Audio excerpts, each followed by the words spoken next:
just gonna preemptively bump up the audio.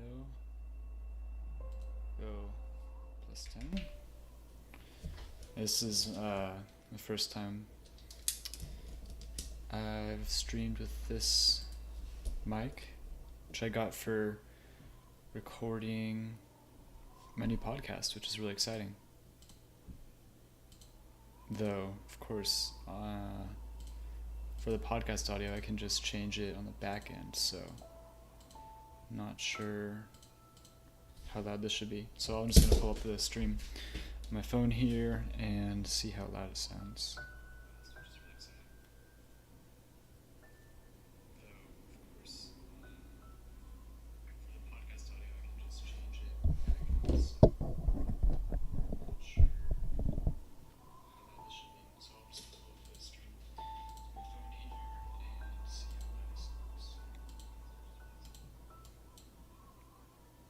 Okay, seems fine. Cool. Cool.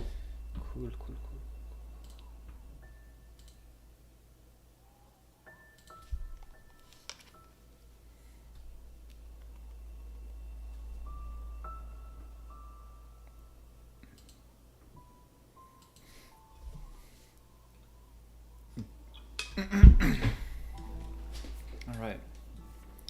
It's been a while. I want to say I streamed February 23rd, so let's see, yeah, that was just over a month ago. I haven't been playing as many video games recently, so haven't had as many opportunities to stream, but I figured today was a good day. Have a lot I could talk about. Maybe we're just working on the Polaris Silver. Well, I don't know if I'll be doing any runs today, but practicing at least. I've done a few, maybe like an hour in, I don't know. Let's get the chat going. Yeah. And there's that.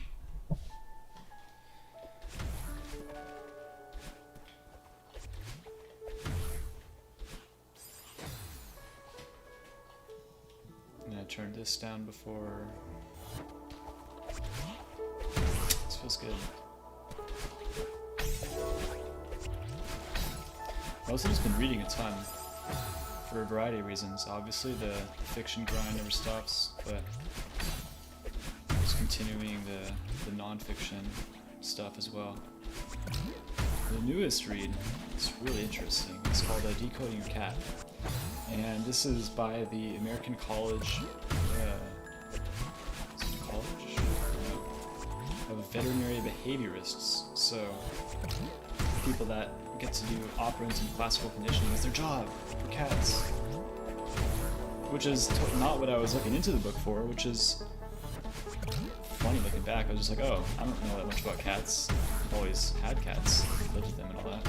But like, what's the science behind cats? And it turns out there's a lot, so I already committed to buying the food dispensing treat for my cat Smokey, in the hopes that having that sort of outlet for the predatory behavior will help her excess energy. She's only like 5 years old, so she's still very youthful, if you will.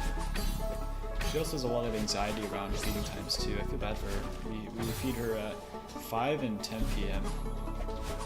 because to feed her earlier would mean that she'd get anxious in the morning and then start waking us up and all that fun stuff. So just the two sort of separate rhythms. So she probably gets pretty hungry earlier in the day. I hopefully, if she adjusts well to using the food dispensing toy, then we can sort of just like fill that up twice a day and then give it to her earlier in the day. I'm not really sure.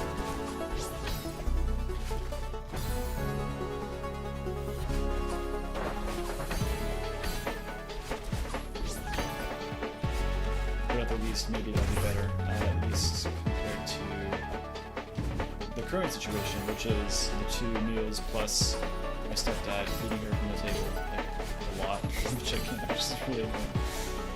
it started out as he was gonna train her.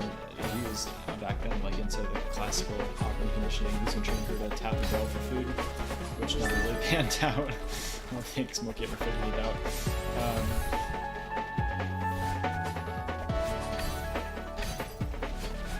So now she's the table monster. She gets her like a side seating and she'll freak out if you don't feed her. He gets a lot of scratches, so respect him for everything. It's kind of funny. And she also has a lot of anxiety around meeting new people. Maybe like visitors in the house. She's an indoor cat, of course, right? So that's back there.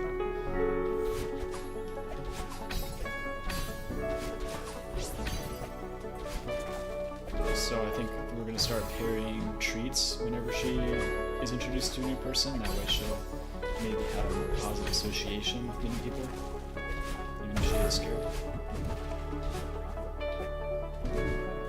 I mean, learning about all this stuff in the DSM-5, like, all cats definitely on the autism spectrum. Smokey, in particular, definitely suffers from the generalized anxiety disorder, GAD, if you will.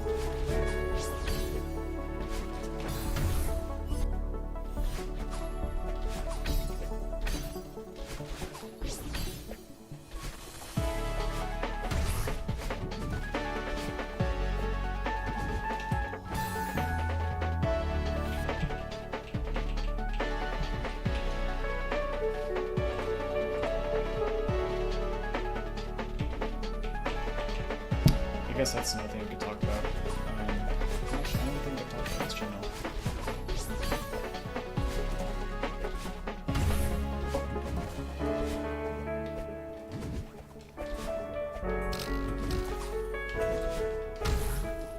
That was too early. Or no, that was too late.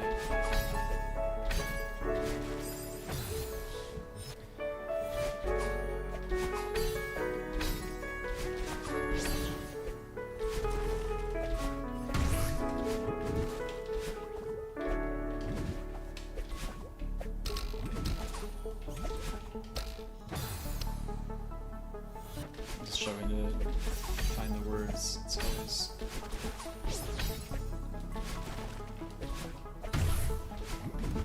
difficulty, I suppose. But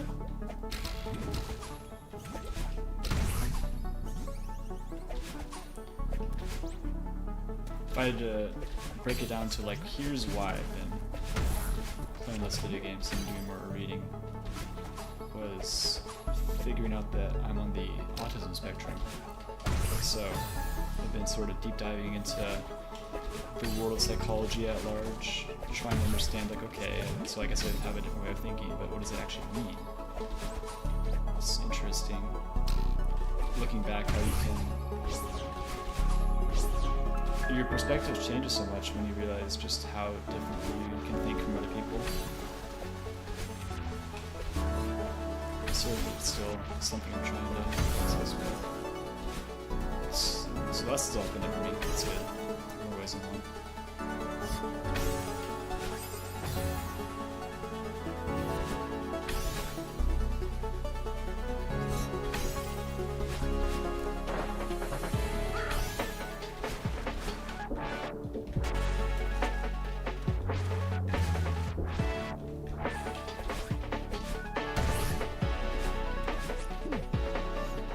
I certainly struggle with that. I think there's such this stigmatized view of like, this is what autism looks like in terms of like the classical autism, like Anderson syndrome. It's really just a different way of thinking. And the portrayal of that can change dramatically throughout the spectrum.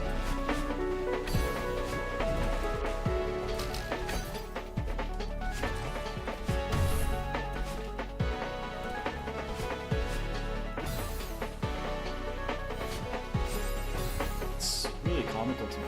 I used to put so much weight into this personality test, the MBTI. I still believe I'm an ISTJ if I was to pick one, I guess, or be like, yeah, that one resonates with me. You know, I would like take the test every few months, you know, like, okay, still not changing. And then over the summer I did some surface level research into the process stuff, which, if you're not aware, the type code is more than just like generic descriptors, but it's actually saying these are the processes we use to navigate the world day to day.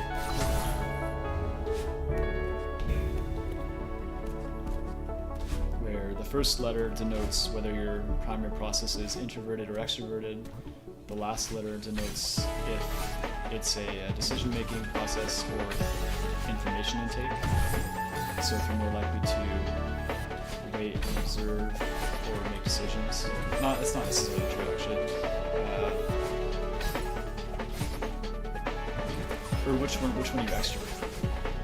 Which I haven't read it in a while, so I don't really remember like what's the difference between introverted sensing versus extroverted sensing. What I do know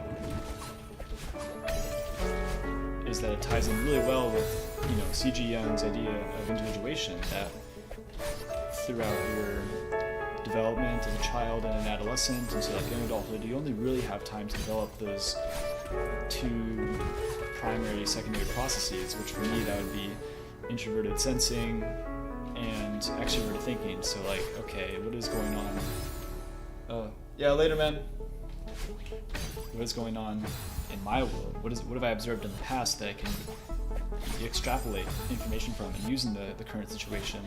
And then, okay, we're gonna like ration this out. Like, what's the most logical approach with regards to those around me, I suppose. I think. I could be totally off base on that. I haven't read into it in a while. But that a lot of the overly analytical and like excessive planning, like hyper type A personality stuff, that and I was like, oh, okay. It's sort of inherent with the autistic mind, right? Okay. But that I always used the personality as a scapegoat without that knowledge. Which isn't a bad thing. I think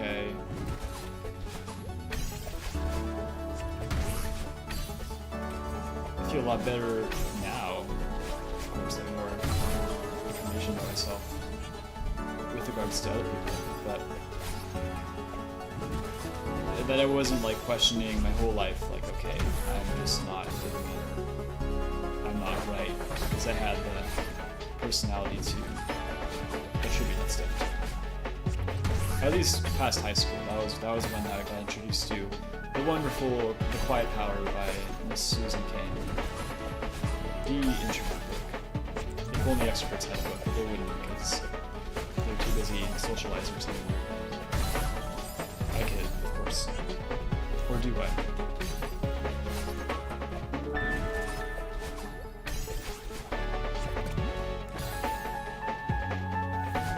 So yeah, I'm learning a lot of psychology,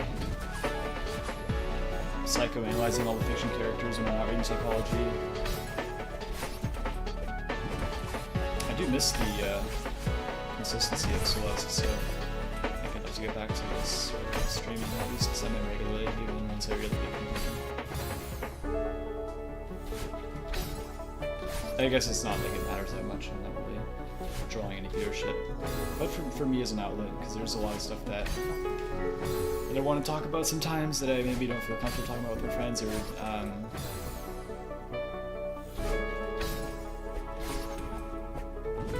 this is just an easier outlet, I suppose.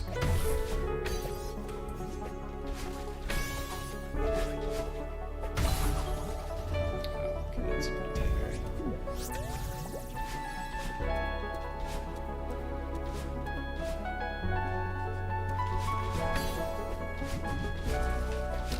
So I read Neurotribes as part of my sort of autism reading. That was really interesting.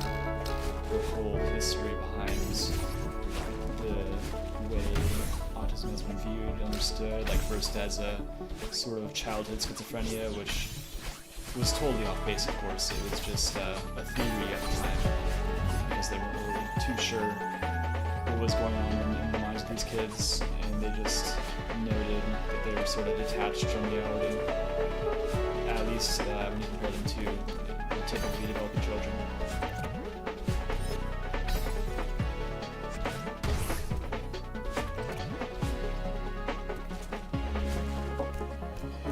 Then you had the two sort of primary physicians simultaneously researching this condition in their own clinics. It just happened during the same year, 1943. Which is fascinating. I mean, man, I couldn't tell you a thing about World War II that I learned in like primary school. But now I can tell you, well, not all about it, but I can tell you about, Hans Asperger and his clinic in Vienna, and how World War II sort of shaped that history.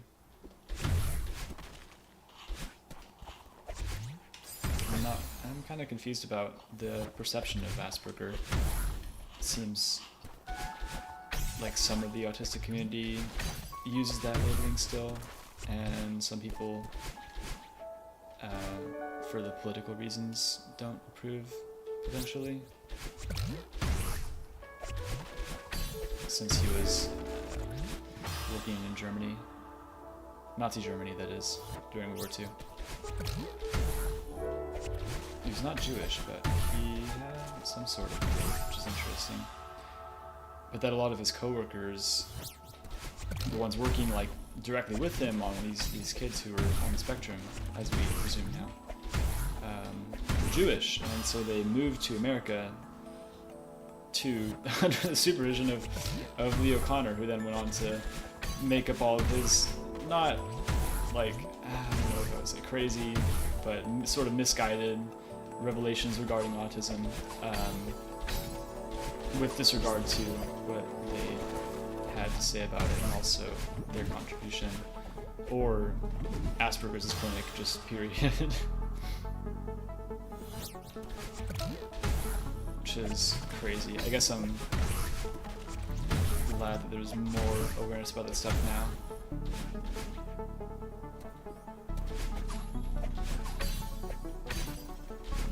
For a variety of reasons. I mean, obviously, just recognizing, okay, it doesn't matter.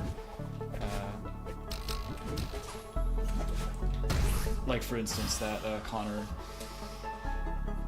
ruled out kids with epilepsy, which is like now known as sort of common experience for those on the spectrum. Like a third,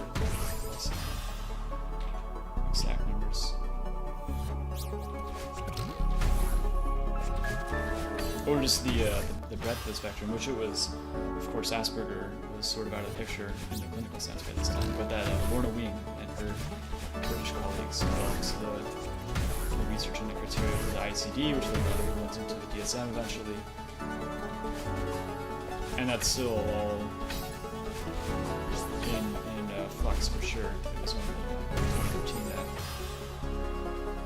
that Asperger's and pervasive developmental disorder not otherwise specified, PDD-NOS, got integrated into the autism spectrum, recognizing that, okay, autism level 1 and Asperger's looks basically the same.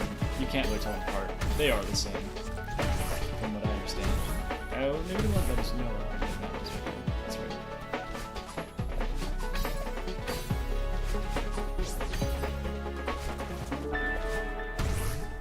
But it has me just really fascinated, kind of going into the world of psychology now, like what is different ways of thinking?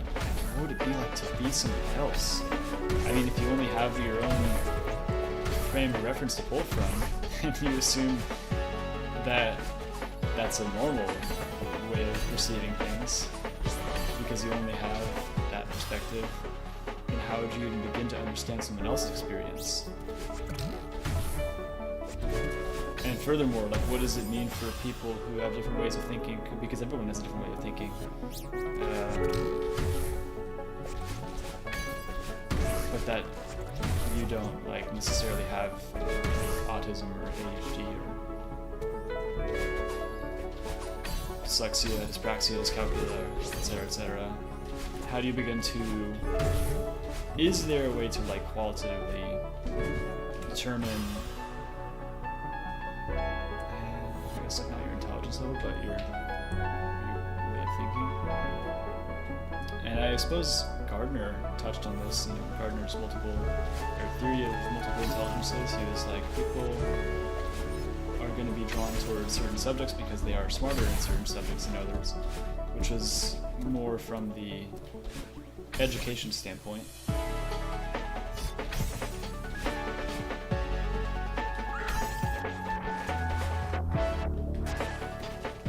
Kind of really assumed that nature was included in that, like labeling plants and animals as biologists. They are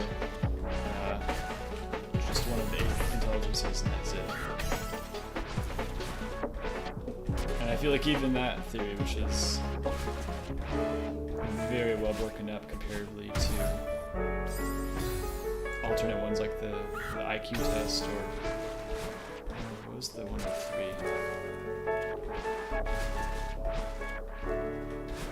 I can't remember.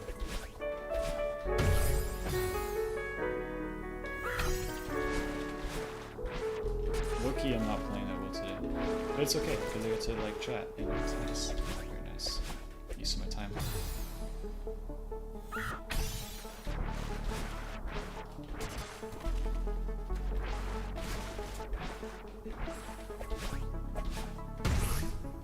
I'm currently reading Chicks and News to Hold Up the Sky, his short story anthology. It is very nice. I feel like every story is such an out-of-body experience. I cannot binge it as much as I want to, because it would just be like the whiplash, just too powerful. Okay, we're migrating through time. Okay, now we're talking about gene extension. I'm only like 3 stories in, so take it with a grain of salt, but so far, very good.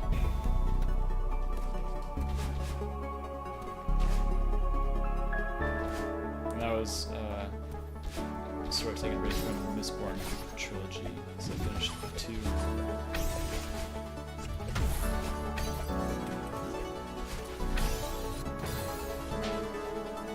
They did a very good job with that. I was not sure how I would feel about it going into it with like the stakes of the first book being sort of the end of the book, or saving the universe, freedom and stuff, right? But that they drew into this prophecy stuff in such a traditional way is really interesting. It sort of reminds me of Dune with Kwisatz Haderach and all the Ben Gesserit prophecies that were just sort of like self-fulfilling for their political needs as fit.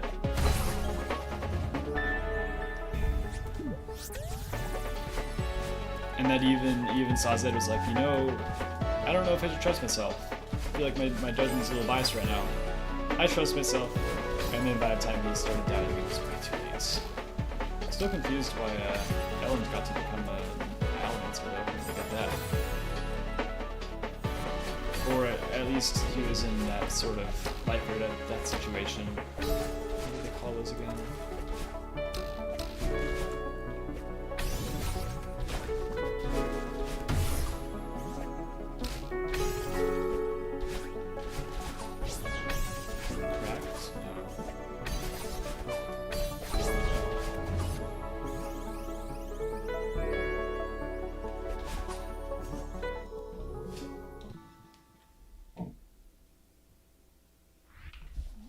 I will be processing that one subconsciously, I suppose.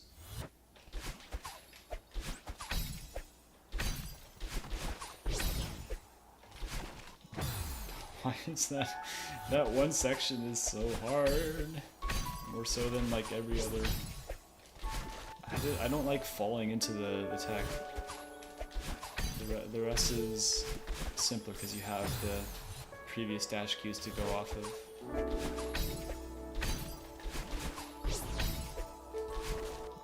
Like find the right height, get the visual cues going. Okay, that was great, and then I threw it forward.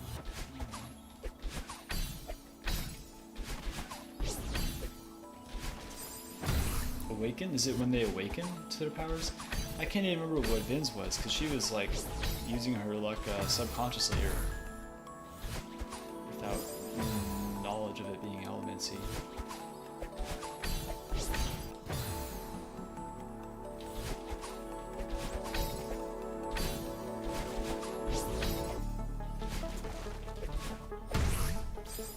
Okay, so better to be further on the left if I'm going straight down.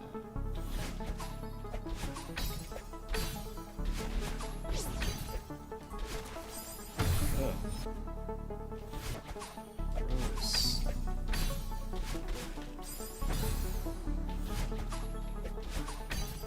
That actually doesn't remind me though. It started Split Fiction the other day as well, and I was thinking like, what is sci-fi in fantasy? Because when you break it down, when you break the tropes down past the like literal elements, they're all sort of the same story, or that each story is just a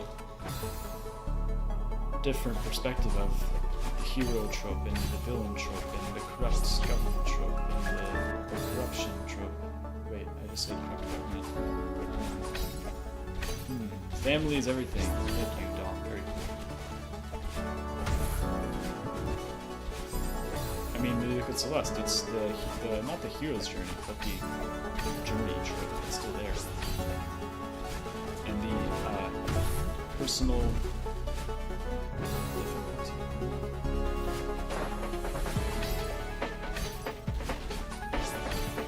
Because there's so much fiction that sort of rides the line between sci-fi fantasy, or maybe it's just fiction. It's not necessarily a realistic, but it's not sci-fi or fantasy either because there's not enough elements, there's not enough dragons or magic. But in the case of Mistborn, you have a very detailed magic system, but specifically a magic system that has rules, or quote-unquote hard magic, as the boys put it. That's a term I'm still getting familiar with. I'm not really sure what that means. Well, I guess, yeah, that makes sense. But could that be considered sci-fi? Because sci-fi, science fiction, is just that. Fictional science. But if there's science behind magic, can that be fictional science? I think so. Why is that screen so hard?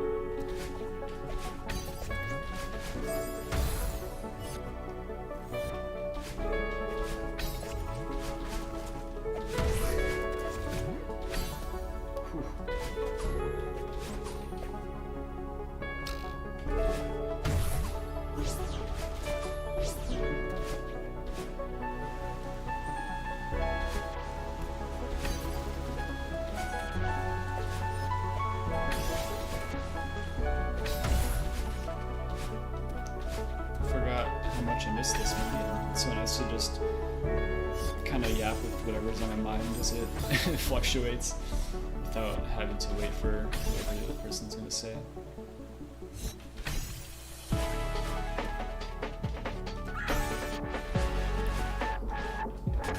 It is really entertaining looking back on the friend circle and being like, okay, these people are ADHD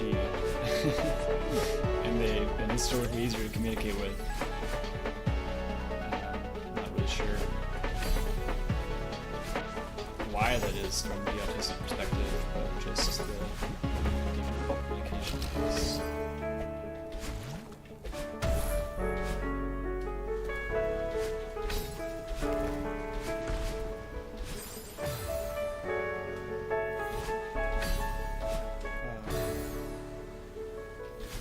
And I find it so endearing, like now, talking with people who I know have ADHD, and how the conversation topic will just kind of jump around sporadically.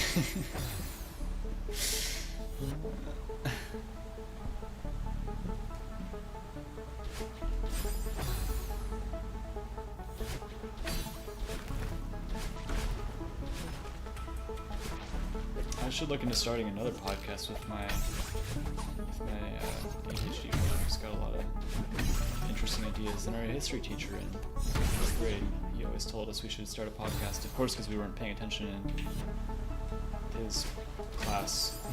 We were just talking. There's something so comfortable about spending time with people where the silence is not awkward.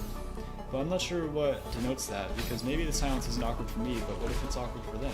And they're floundering for a response to what I said, or trying to come up with something desperately. Like, man, what do I say about the weather today? It's so gray.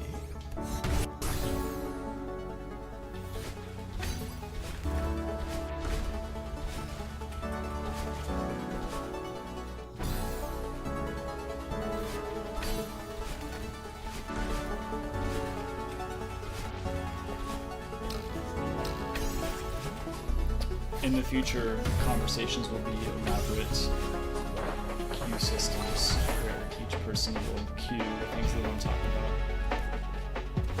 about. Priority queue, yes, and then you would exchange turns talking about things that you want to talk about. Hi Bob, how was your day? Hello Jim, my day was good. And then they would talk about something different, or Jim would then bring us something that he wants to talk about.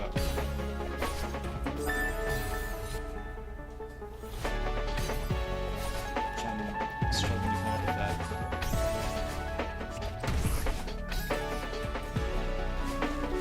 Did you know 2 plus 5 equals 4? No, I did not, Jen. Do you want to go climb Mount Fuji with me? Yes, I would love that.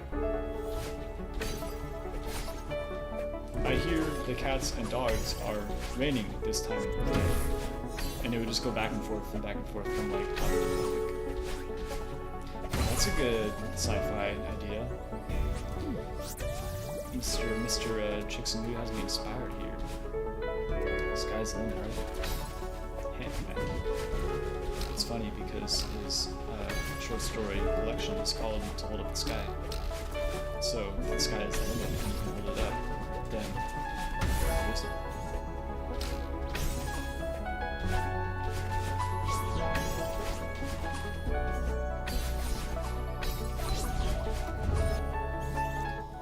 Alright.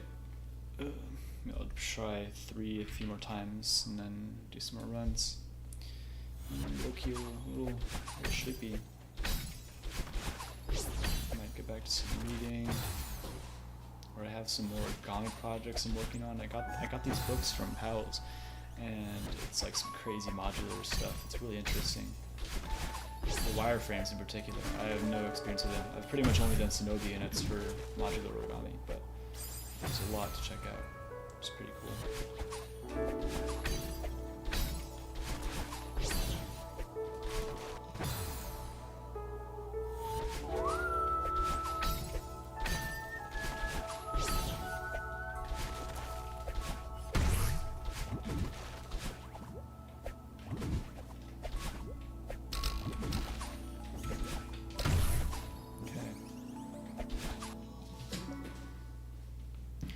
I've also been getting more into playing piano. That's been a lot of fun.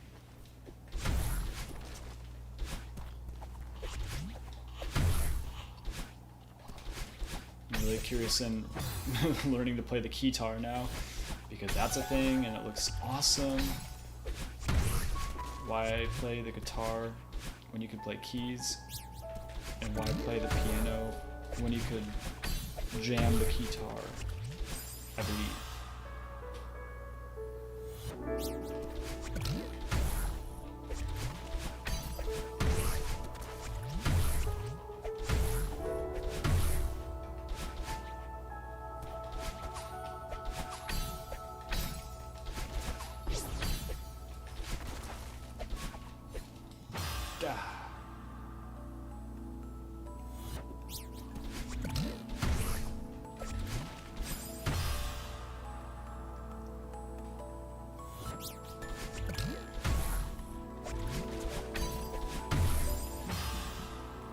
Oh yeah, but Steve Silverman, he had a really good TED talk, basically summarizing his book Neurotribes. Highly recommend if you don't want to read a 600-page book about the history of autism.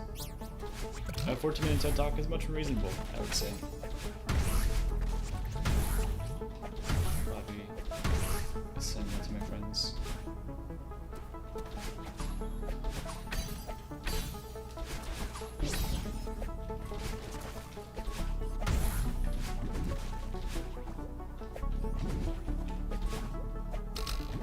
So among the treats to help my cat get over visitor anxiety and feeding her with the ball, we get like this wall shelf in the living room. And the idea is that then she can have a nice high up place to observe the humans from and to go to. We'll train her to go to it if she's getting scared or something. They're all up there. This would be good.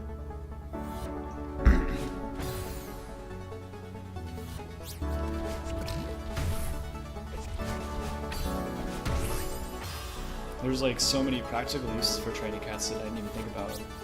Because when maybe before, my perception of training was like training dogs to run around in circles or roll over, which is great.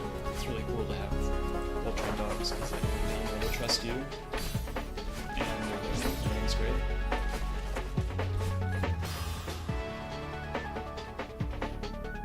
And then, you know, the party tricks, right? There's certainly a party trick aspect to training the cats. I think it would be really funny to teach Smokey to touch you on the nose, group or snoot, if you will. The informal, the plural of the nose touching.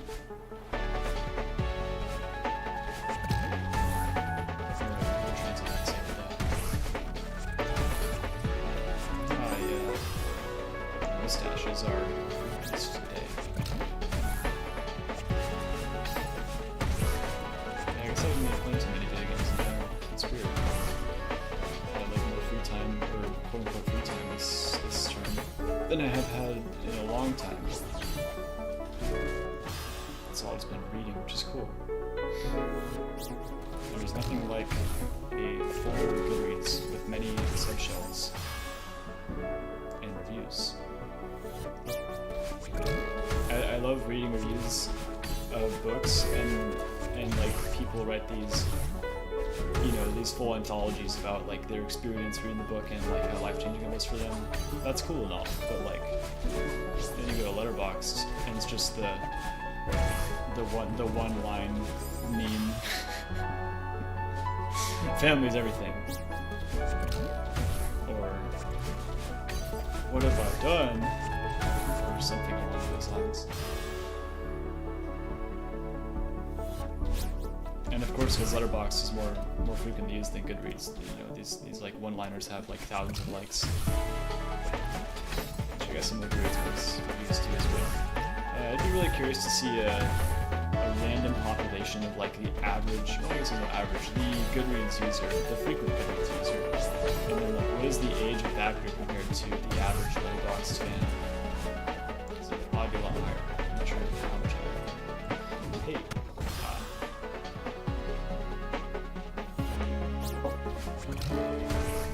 Or even backlogged, then it'd be way lower.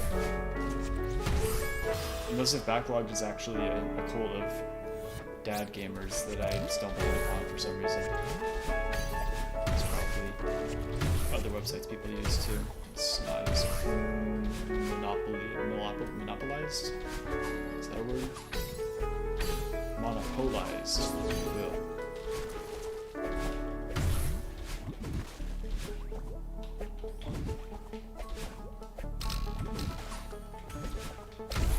I was too early. That's cool.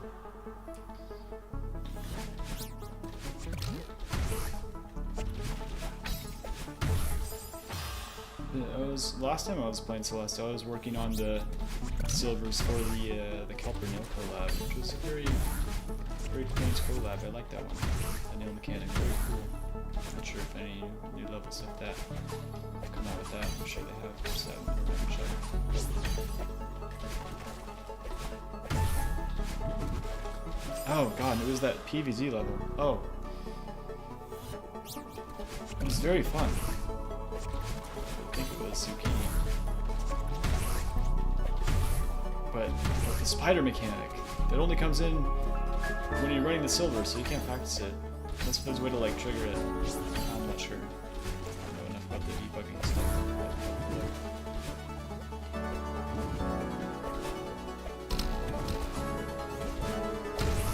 Yes. Yes.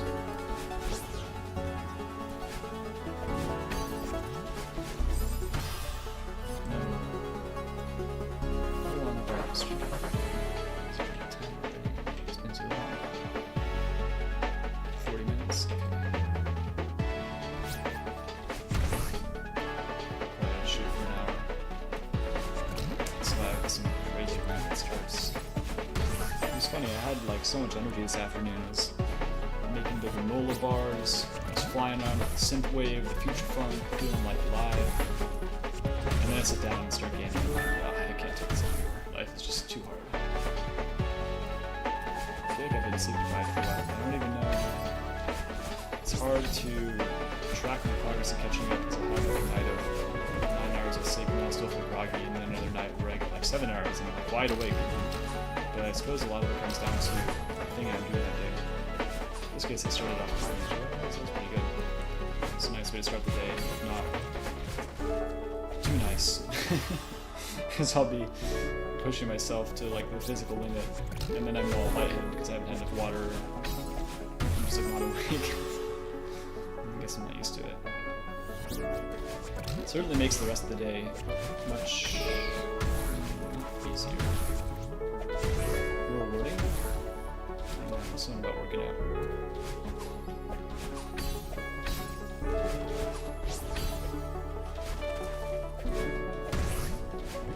I guess I've always found physical activity to be like an outlet for the anxiety. It's nothing like a bike ride out past night. Of course, still cars on the road, I wouldn't fantasize. They're not, but that's cool fantasy. But generally, it's pretty quiet. And you feel alone. That's the important thing. It's like the synthwave fantasy of speeding along, palm trees, lights.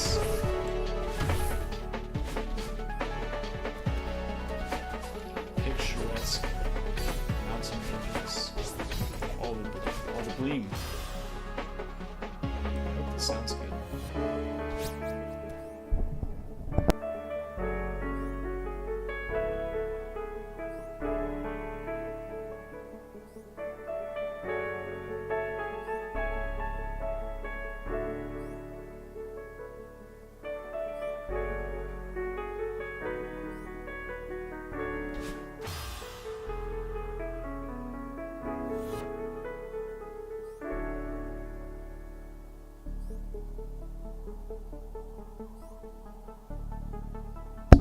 Alright, I'm back.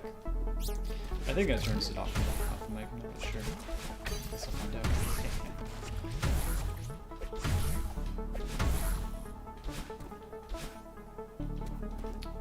I love the streaming outlet because compared to podcasts, there's like no pressure to stay on a set topic. And I don't really have to organize my thoughts so much as just there it goes.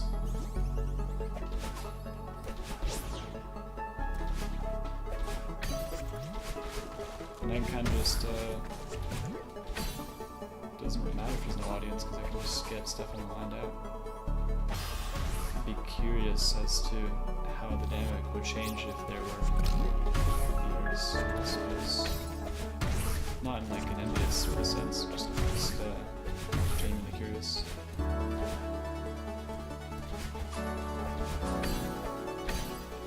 Probably too, I'd be nervous. So you'd get used to that.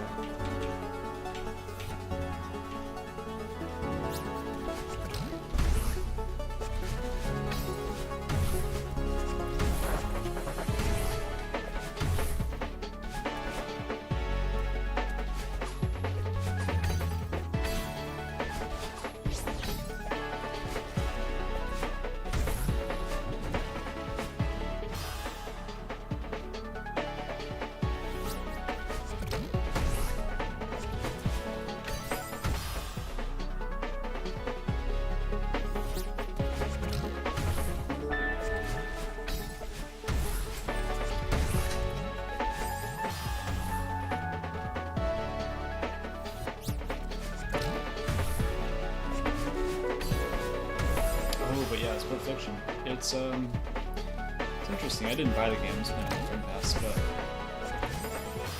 I don't know if it's my distance from video games in general, or if it's the story. It's not really hitting me as hard as It Takes Two was.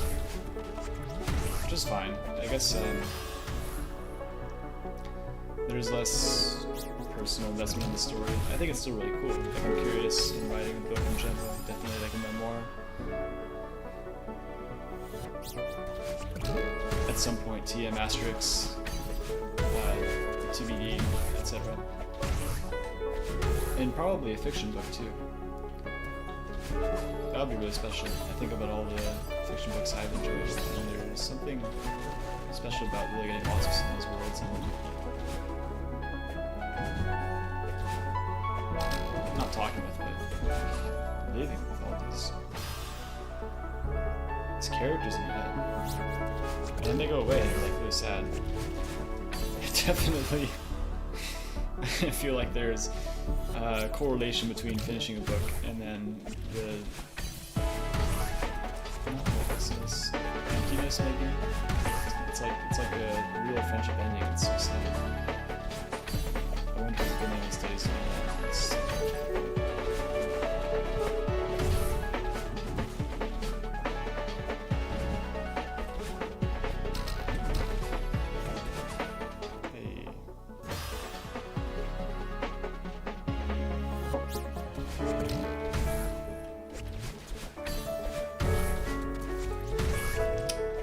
It Takes Two storyline resonated with me coming from a divorced household.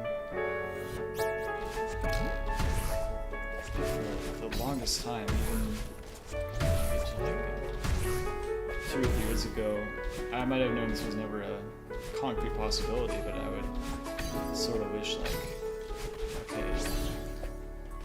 I wonder what would have happened if my parents got back together, or I wonder how I would have turned out if they had stayed together.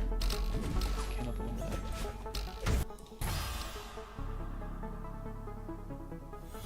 And the whole Cody and May dichotomy, very sweet. Zoe and Mio are interesting. The differences feel like way too aggressive in that it seems very scripted. I remember hearing from my podcast the quote where Mio goes, "Oh, I don't do small talk," which is a crazy thing to say. But the fact that was in the opening cutscene of the game is so much worse. Because it's setting up this precedent, like, okay, this character represents a very strict stereotype, and we're going to use that to our fullest potential when constructing the dialogue. Have fun, but don't have fun, because sorry, I don't like small talk.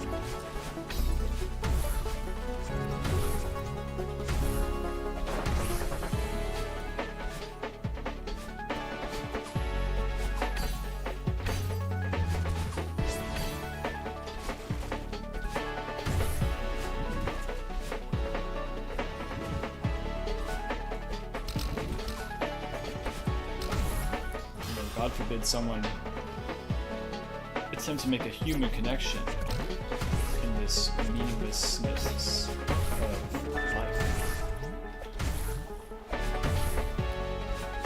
What is there alone? What is there with others? It's all subjective.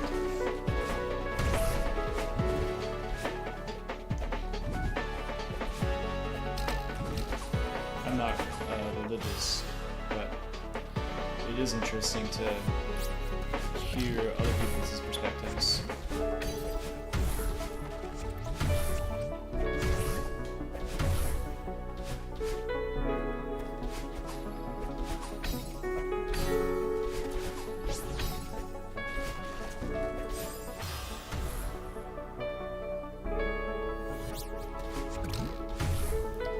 Sort of like what Sazza is doing. Those 300 religions stored in his mental mind. He didn't have to believe. he decided to believe in it. And I think that gave him a sense of power. If he wasn't practicing that, that other people would learn from his teachings.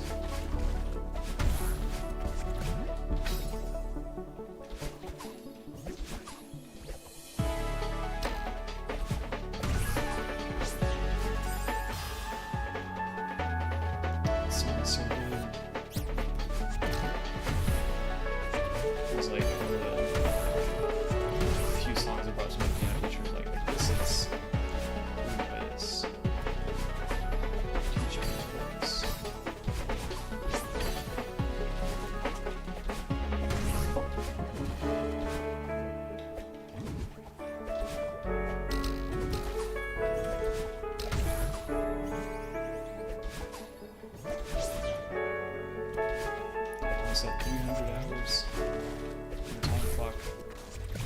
That's like so much on minimum wage.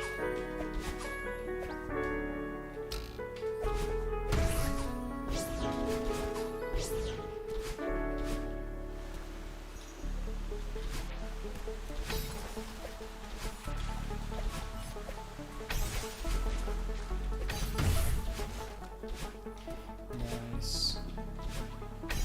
PPP.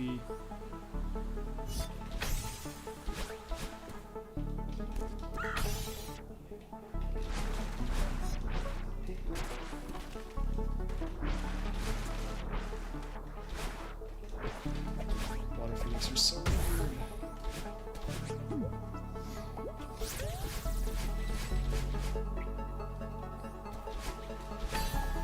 I remember getting there the first time I was playing this level and just being like, what are those dash whistles for? Don't get it. Don't care. Yes.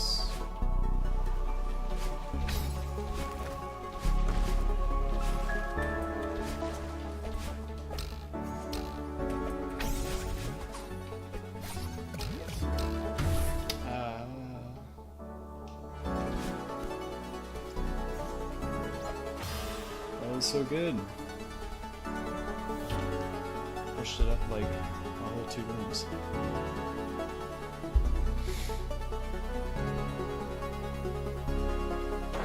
Feeling more confident about the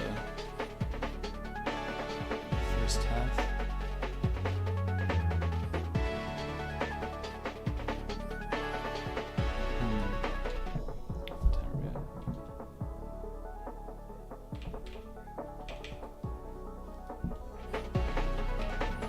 Let's go back to room 7 and practice that some more. Yeah, I'm more scared of the grave room than the final, honestly.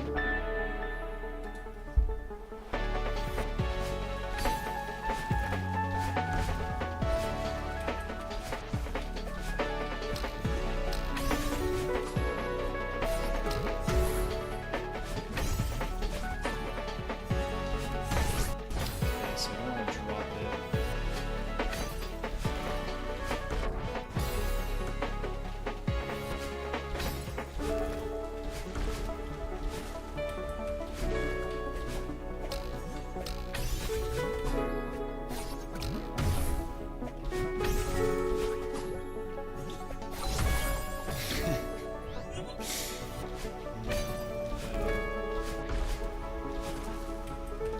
So finicky.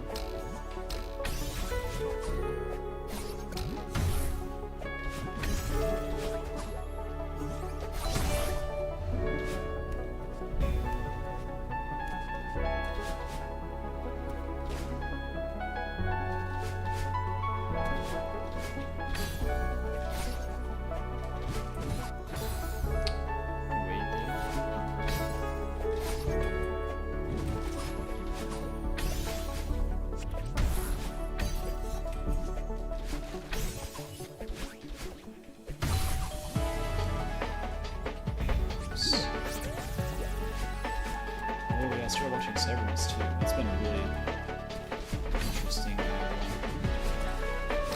I'm a little bit confused about the implications of the memory machine. If you lose all your memories from outside, then why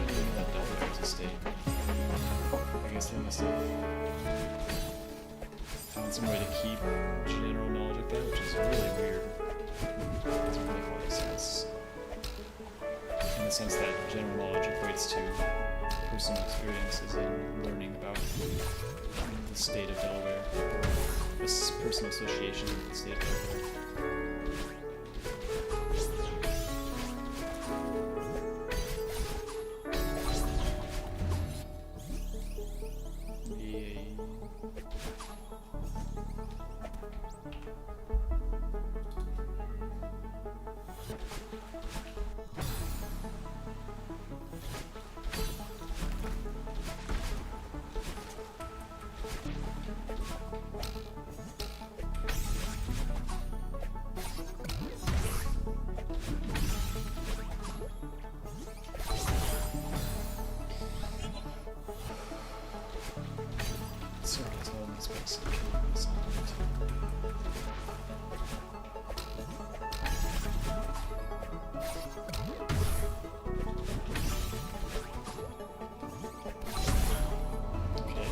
First, then float, then grow, then just hold right, action, push.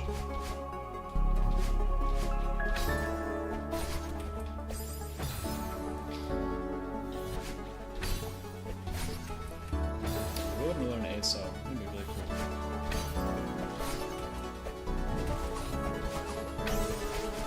Start like signing mid-speech.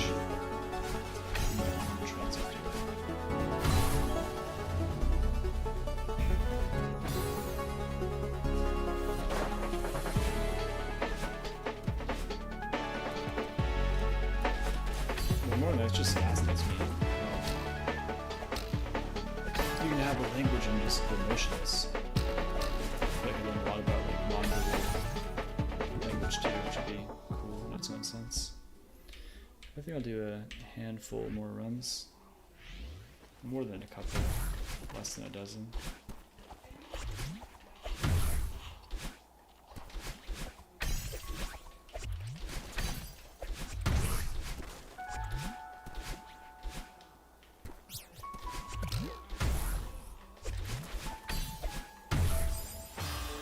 Crikey.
This game with the iPhones would be really weird.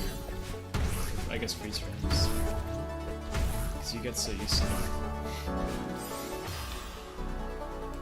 When someone's like watching gameplay and they're like, how do you keep track of all the dashes? And you're like, well, you know, in a bit of a deep way.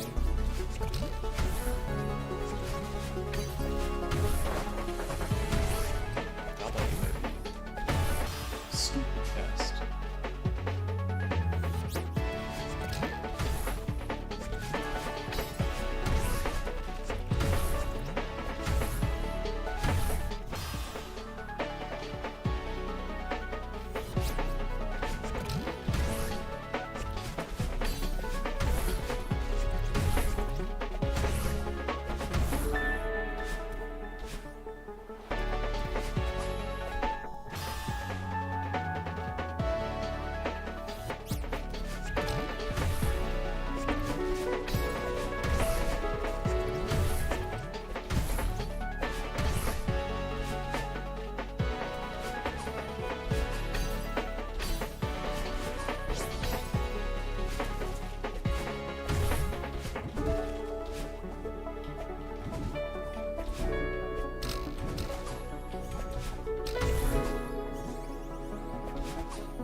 was thinking playing Split Fiction, like, man, I want a 3D platformer.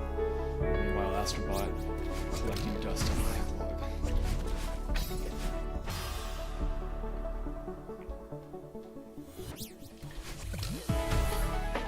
But I could keep going with this list. Hopefully that is good.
Rose.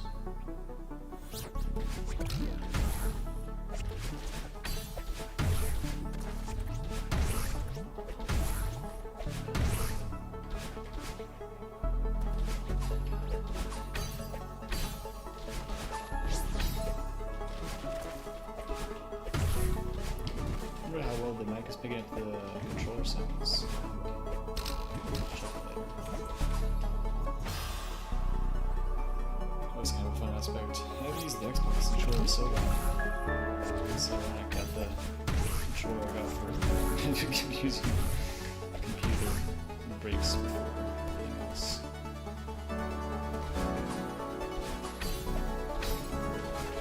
It's unfortunate though, it was the cool Starfield controller. Limited edition.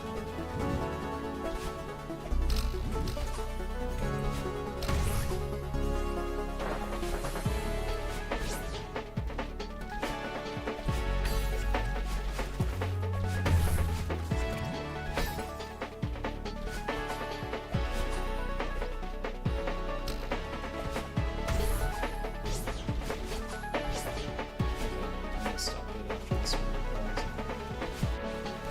Sorry, that's my phone. Back to this. The weights.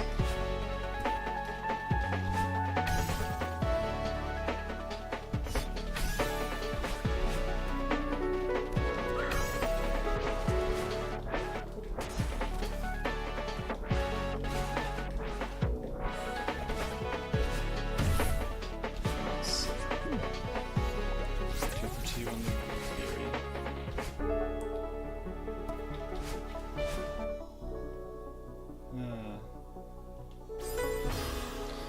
I was looking at the dash crystal, not the floor, so I couldn't tell how far I was. It's okay. Let's do a low death to cool off.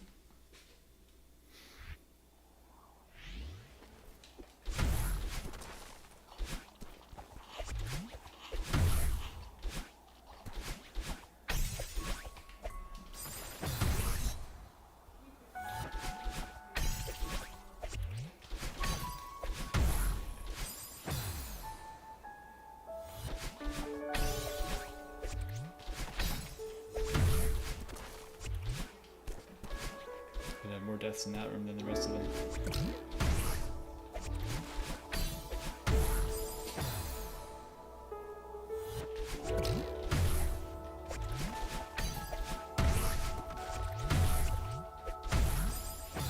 Wow, that's a first. Too high.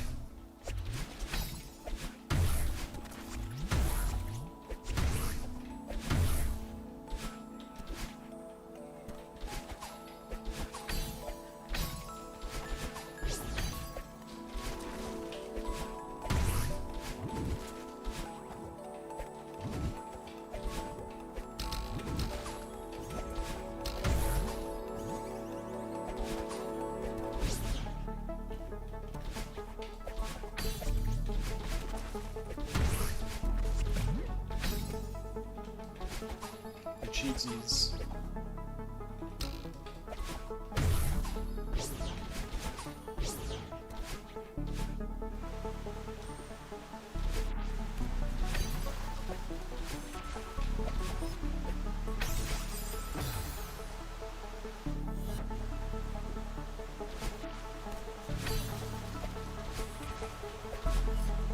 It's definitely a different sort of difficulty than the complex, because that one was just speed, but the number tech was too crazy.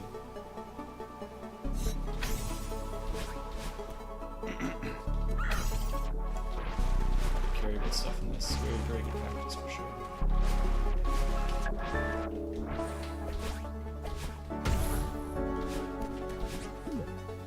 Between this and origami and rock climbing and piano, my fingers are going to go away.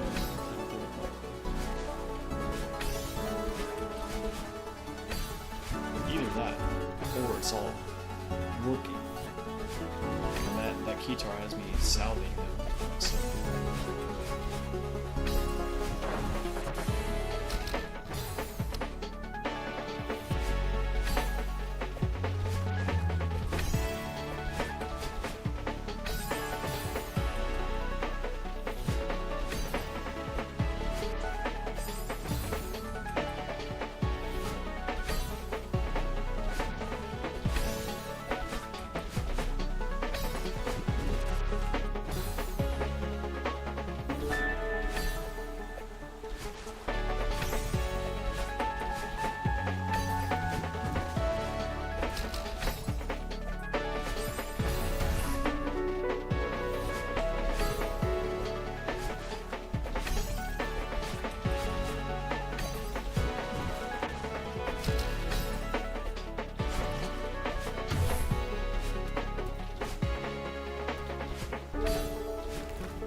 it's funny, the bubble like moves away from you, so if you dash when you're close to it, then you dash into it, collecting it, and not actually bubble dash. And I think that I should probably have that cue.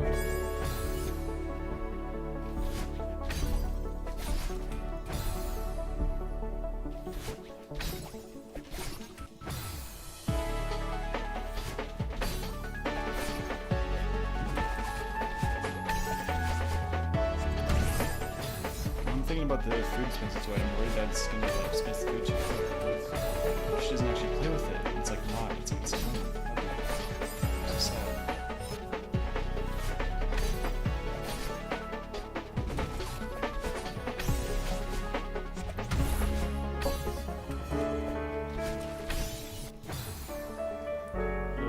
think it's just. I don't want to just call it. Okay. I'm gonna stretch out my hands. It was too good of a climb earlier, I think. That was good though. Good stuff. Got pretty far in. Oh, 6 hours in? Not bad. Compared to about 7.5 on complex, yeah. Okay.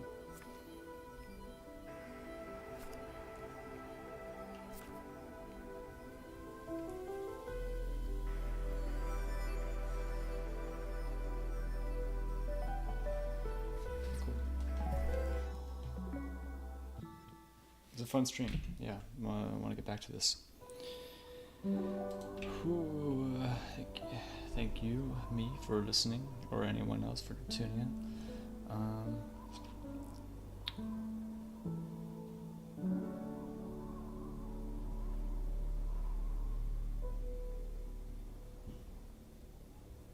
And yeah, have a